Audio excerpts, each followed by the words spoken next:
review on these little melons. They're called Melon Rich Sweetness 132. I bought the seeds from Baker Creek. And we planted them from seeds in January, and so it's been 7 months, and now they're ripening.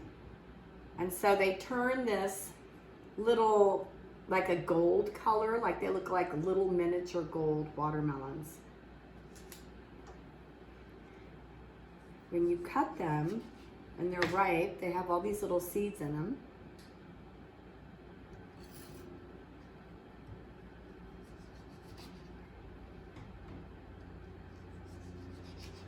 And you can eat the seeds, but you can also scoop them out.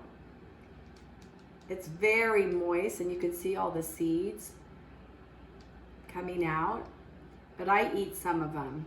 But the melon it's really sweet and rich, and I bet it's a perfect fruit for kids. It tastes like cantaloupe, like little miniature cantaloupe. They're fun to grow. You should try them.